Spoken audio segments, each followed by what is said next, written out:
신명기 8장 11절 20절까지의 말씀입니다.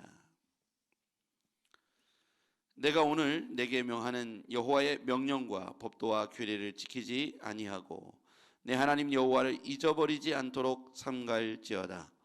내가 먹어서 배부르고 아름다운 집을 짓고 거주하게 되며 또 내 소와 양이 번성하며 내 은금이 증식되며 내 소유가 다 풍부하게 될 때에 내 마음이 교만하여 내 하나님 여호와를 잊어버릴까 염려하노라. 여호와는 너를 애굽 땅 종되었던 집에서 이끌어내시고 너를 인도하여 그 광대하고 위험한 광야 곧 불뱀과 전갈이 있고 물이 없는 간주한 땅을 지나게 하셨으며 또 너를 위하여 단단한 반석에서 물을 내셨으며 내 조상들도 알지 못하던 만나를 광야에서 내게 먹이셨나니 이는 다 너를 낮추시며 너를 시험하사 마침내 내게 복을 주려 하심이었느니라. 그러나 내가 마음에 이르기를 내 능력과 내 손의 힘으로 내가 이 재물을 얻었다 말할 것이라. 내 하나님 여호와를 기억하라. 그가 내게 재물 얻을 능력을 주셨음이라. 이와 같이 하심은 내 조상들에게 맹세하신 언약을 오늘과 같이 이루려 하심이니라. 내가 만일 내 하나님 여호와를 잊어버리고 다른 신들을 따라 그들을 섬기며 그들에게 절하면 내가 너희 중에 증거하노니 너희가 반드시 멸망할 것이라. 여호와께서 너희 앞에서 멸망시킨 민족들 같이 너희도 멸망하리니 이는 너희가 너희 하나님 여호와를 목소리를 청종하지 아니함이니라. 아멘. 오늘 이 본문의 전체적인 키워드는 하나님을 기억하라이죠. 여호와를 잊지 말라. 우리가 여호와를 잊는 순간을 오늘 성경을 통해서 보면 우리가 힘들고 어려울 때가 아니라 오히려 무엇인가를 이루고 잘 되었을 때, 우리가 성공한 이후에, 축복을 받은 이후에 여호와를 잊지 말라는 겁니다. 여호와를 잊어버리면 결국 하나님이 주시고자 했던 약속의 땅에서 그들은 이 약속의 땅의 주인공이 될 수가 없다는 것이죠. 자, 11절 말씀을 함께 보겠습니다. 내가 오늘 내게 명하는 여호와의 명령과 법도와 규례를 지키지 아니하고 내 하나님 여호와를 잊어버리지 않도록 삼갈지어다. 여호와를 잊지 말라는 것이죠. 12절 내가 먹어서 배부르고 아름다운 집을 짓고 거주하며 또 내 소와 양이 번성하며 내 은금이 증식되며 내 소유가 풍부하게 될 때, 이게 바로 뭔가 이루고 성공하고 축복을 받고 그들이 잘 되었을 때, 그때가 가장 위험한 순간이라는 거예요. 내 마음이 교만하여, 하나님을 잊게 되는 이유가 이 교만이 있죠. 교만하여 내 하나님 여호와를 잊어버릴까 염려하노라. 자, 하나님께서 염려하는 게 있습니다.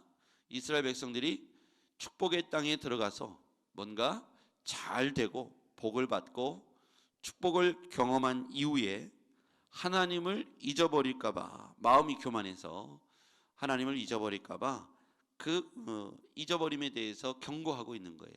하나님을 잊지 말라는 겁니다. 여러분, 그렇게 먹어서 배부르고 아름다운 집을 짓고 소와 양이 번성하고 은금이 증식되며 소유가 풍부할 때, 이 모든 과정 속에 개입하신 분은 전능하신 하나님이십니다. 이 모든 것들이 가능할 수 있었던 것은 그들의 스스로의 힘이 아니라 하나님이 도우셨기 때문이죠. 그것을 17절에서 이렇게 표현하고 있어요. 17절 같이 읽어볼게요. 시작. 그러나 내가 마음에 이르기를 내 능력과 내 손의 힘으로 내가 이 재물을 얻었다 말할 것이라. 자, 내 마음에 이르기를 내 능력과 내 손의 힘으로 내가 이 재물을 얻었다 말할 것이라. 이게 뭡니까? 한마디로 얘기하면 교만이죠. 그렇죠? 내 손의 힘이, 내 능력, 내 손의 힘으로 이런 것들을 내가 이루게 된 것이다. 이렇게 말하는 것은 교만입니다. 이런 교만으로 인해서 여호와를 잊어버리게 될 것이다. 그래서 18절에도 보면 내 하나님 여호와를 기억하라. 그가 내게 재물 얻을 능력을 주셨습니다. 그러니까 우리가 생각할 때 내 손의 힘, 내 능력, 내가 이렇게 열심히 해서 자수성가해서 내가 열심히 노력해서 그 결과로 복을 받은 것이지 하나님께서 내게 해주신 게 뭐가 있느냐라고 생각한다면 이것은 엄청난 교만이고, 이 교만의 결과로 하나님의 약속의 말씀을 잊어버리고 여호와를 기억하지 못하고 자신의 삶에 고난과 역경이 있었음을 다 새까맣게 잊어버리고 그 순간 개입하셨던 하나님도 잊어버린다면 우리는 결국 교만하게 되고 여호와를 잊어버리게 되는 것이죠. 그 하나님은 어떤 분이시냐? 14절 이하에 볼게요. 내 마음이 교만하여 내 하나님 여호와를 잊어버릴까 염려하노라. 여호와는 너를 애굽 땅 종되었던 집에서 이끌어내시고, 그러니까 하나님은 어떤 분이시냐면 종되었던 고난의 현장에서 우리를 구원해 주셨다는 거예요. 이끌어내셨다. 첫 번째, 하나님은 종되었던 애굽 땅에서 이끌어내신 분이다. 두 번째, 15절, 너를 인도하여 그 광대하고 위험한 광야 곧 불뱀과 전갈이 있고 물 없는 간조한 땅을 지나게 하셨으며, 하나님은 어떤 분이시냐? 우리를 광야 가운데에서 불뱀과 전갈의 위험으로부터 지켜주셨다는 거예요. 이게 우리의 인생으로 잘 돌아봐야 됩니다. 하나님께서 우리의 삶에도 지난날 그렇게 해주셨다는 거예요. 불뱀과 전갈의 위험으로부터 이스라엘을 광야에서 지켜주셨듯 하나님께서 우리를 그냥 거저되어진 것이 아니라 하나님의 돌보심으로 우리가 인생 광야에서 안전할 수가 있었다는 거예요. 우리 주변에는 불뱀과 전갈이 있었다는 겁니다. 다만 하나님께 그것들을 막아주셔서 우리가 안전할 수 있었던 것이죠. 오늘 우리가 인생에 거저된 것이 아니고 누군가는 그것을 막아주셨고 지켜주셨고 그리고 복을 주셨다는 겁니다. 그것을 잊어버리면 우리는 범죄할 수밖에 없는 것이죠. 우리가 하나님 앞에 교만하여 여호와를 떠나는 죄를 지을 수밖에 없는 것이죠. 그분이 그렇게 우리를 단단한 반석에서 물을 내셨고, 자 16절, 여호와는 어떤 분이십니까? 내 조상들도 알지 못하던 만나를 광야에서 먹이셨나니. 하나님은 우리에게 만나를 내려주신 분이시다는 것이죠. 그 하나님을 잊지 말라는 겁니다. 자, 광야에 지날 때에 광야에서 이렇게 먹여주시고 개입하신 이는 다 너희를 낮추시며 너희를 시험하사 마침내 내게 복을 주려 하심이었느니라. 우리가 광야를 통과한 이유, 우리가 왜 광야를 통과해야만 했을까? 그냥 가나안 땅으로 직행할 수 있었는데 왜 굳이 광야의 시간들을 40년이나 통과하게 하셨을까? 이유는 너를 낮추시며 너를 시험하사 마침내 복을 주려 하심이었더라. 하나님께서 우리로 하여금 낮추시고 시험하셔서 복을 얻도록 그렇게 하셨다는 겁니다. 그래서 우리는 여호와를 기억해야 합니다. 하나님께서 우리를 그렇게 인도하시고 이끌어 가셨던 과정들을 잊지 말아야 합니다. 우리는 아까 17절 말씀을 통해서 내 능력과 내 손의 힘으로 이 재물을 얻었다고 말하는 것, 이게 교만이라고 했죠. 이 교만을 깨뜨릴 수 있는 건 하나님을 순간순간 기억하는 거예요. 하나님이 나에게 이렇게 해주셨고 이렇게 해주셨고 이렇게 해주셨다는 사실을 기억하고 입술로 고백하는 시간을 갖는 것이 중요합니다. 우리가 입이 말할 때 내 귀가 듣잖아요. 우리가 머릿속으로만 생각하면 잊기 쉽습니다. 이것들을 자랑하는 것이 중요해요. 하나님 앞에 얻은 복을 내가 내 이웃 사람에게, 내 가족에게 이런 일이 있었다고, 나에게 이렇게 해주셨다고, 그것들을 늘 내 입술로 고백하는 시간을 갖는 것이 좋겠습니다. 그럴 때 하나님께서 우리에게 복을 주시는 거예요. 그래서 우리는 하나님께서 우리의 삶에 개입하시는 흔적들을 늘 자랑하고 간증하는 삶이 되었으면 좋겠습니다. 이럴 때 우리가 귀로 듣고 내 마음에 다시 한번 확인하고 새기며 교만이 틈타는 것들을 막을 수가 있는 것이죠. 자신의 힘과 능력을 의지한다면 결국 우리는 광야에서 외로운 존재가 될 수밖에 없어요. 인생 광야는 늘 우리에게 기다리고 있고 불뱀과 전갈도 도처에 깔려있기 때문이죠. 내가 내 손과 내 힘의 능력이라고 착각하는 순간 어린아이가 마치 이런 거죠. 내가 내 힘으로 다 할 수 있는데 엄마 아버지는 나에게 꼭 하지 말라는 게 너무 많다는 거예요. 생각할 때 내가 다 할 수 있는데, 어린아이가 초등학생도요, 자기가 다 컸다, 자기가 다 할 줄 안다라고 생각합니다. 중학생이 되잖아요. 내가 엄마 아버지 간섭 없어도 잘 살 수 있는데 자꾸 내가 알아서 다 할 건데 게임하지 마라, 또 뭐 어디 가지 마라, 꼭 뭘 해놔라, 이렇게 자꾸 말하는 잔소리가 귀찮게 느껴집니다. 부모가 볼 때는 여전히 영락없이 어린아이고 물가에 내온 아이처럼 불안불안한데, 아이는 다 컸다고 생각합니다. 100만 원, 200만 원 주면 자기가 알아서 다 돈도 불리고 이 돈을 관리해서 이렇게 저렇게 할 거라고 중학생 아이들도 다 생각합니다. 근데 어디 그렇습니까?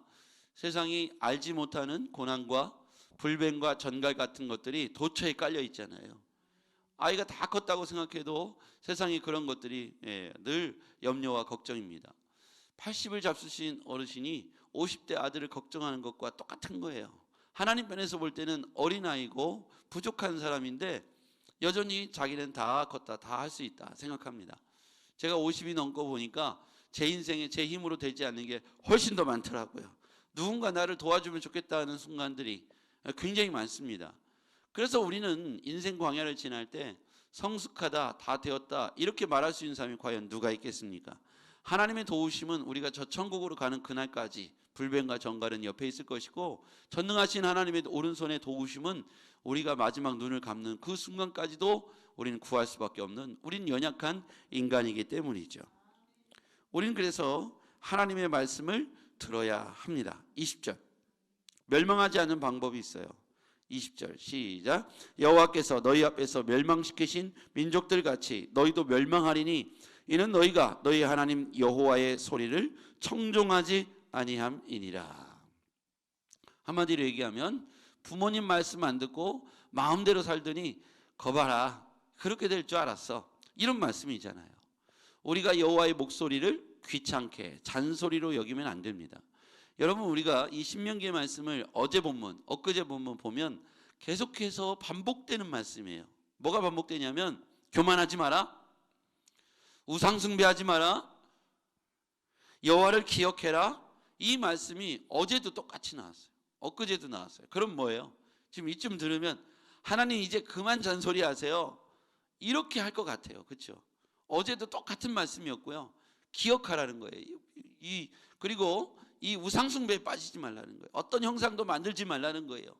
근데 왜 하나님이 자꾸만 했던 얘기를 반복할까요? 잔소리처럼 느껴질 만큼요. 오늘 여호와의 목소리를 청종하지 않기 때문이죠.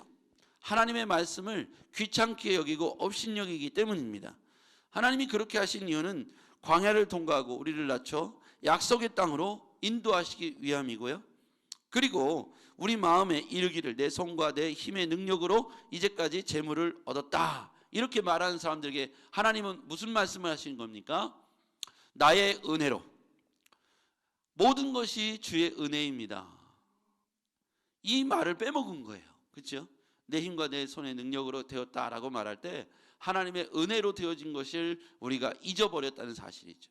그래서 우리는 우리의 삶에 하나님의 목소리를 청종하는 것, 그리고 여호와의 은혜를 잊지 않는 것, 이것을 통해서 인생 광야에서 우린 겸손을 배우고 교만을 빠지지 않으며, 그때 하나님께서 불변과 전갈의 위험으로부터 지켜주실 것이고, 날마다 우리를 반석 위에 물을 내시며 만나를 먹이셨던 것처럼 우리의 삶에 공급하신 은혜가 있을 줄 믿습니다.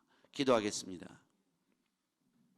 전능하신 아버지 하나님, 우리가 인생의 배부름을 느낄 때, 성공 뒤에 우리가 마치 우리의 힘으로 능력으로 되어진 것처럼 착각하여 교만에 빠져 하나님을 떠나고 우상 숭배에 빠졌던 이스라엘 백성들을 보면서 우리도 인생 광야에서 여호와의 은혜를 잊지 않도록 역사하여 주시옵소서. 우리가 입술로 날마다 주의 은혜를, 주의 역사하심을, 주께서 우리의 삶에 베푸셨던 하나님의 은혜들을 간증하며 살게 하옵소서. 오늘 하루 지난날 하나님께서 우리의 삶에 개입하셨던 흔적들을 자랑하게 도와주시고, 그래서 그 은혜들이 내 삶에 다시 한번 임하도록 우리는 겸손하게 하나님과 동행하는 삶이 되게 하여 주시옵소서. 예수님의 이름으로 기도했습니다. 아멘.